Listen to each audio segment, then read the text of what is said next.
தென்காசி மாவட்டத்தில் 115 வாக்குச்சாவடிகள் பதற்றமானவை. மாவட்ட ஆட்சியர் கமல் கிஷோர் தகவல். தமிழகத்தில் அடுத்த மாதம் 23ஆம் தேதி சட்டமன்ற பொதுத் தேர்தல் நடைபெறவுள்ள நிலையில் தென்காசி மாவட்ட தேர்தல் நடத்தும் அலுவலரும் மாவட்ட ஆட்சித்தலைவருமான கமல் கிஷோர் செய்தியாளர்களை சந்தித்தார்.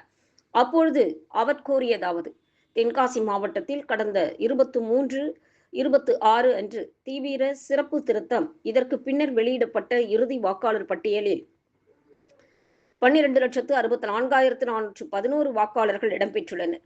சட்டமன்ற தொகுதி வாரியாக சங்கரன் கோவிலில் 2,36,532 வாக்காளர்கள், வாசுதேவநல்லூரில் 2,27,369 வாக்காளர்களும், கடையநல்லூரில் 2,67,517 வாக்காளர்களும், தென்காசியில் 2,79,585 வாக்காளர்களும், ஆலங்குளத்தில் 2,53,408 வாக்காளர்களும் களத்தில் உள்ளனர். தென்காசி மாவட்டத்தில் 115 வாக்குச்சாவடிகள் பதற்றமானவை என கண்டறியப்பட்டுள்ளது. தேர்தலுக்காக கட்டுப்பாட்டு கருவி 2,372 வாக்குப்பதிவு கருவி, 2,814 விவிபேட் கருவி, 2,393 இருப்பு வைக்கப்பட்டுள்ளது. 24 மணி நேரமும் செயல்படும் தேர்தல் கட்டுப்பாட்டு அலுவலகம் செயல்படுகிறது.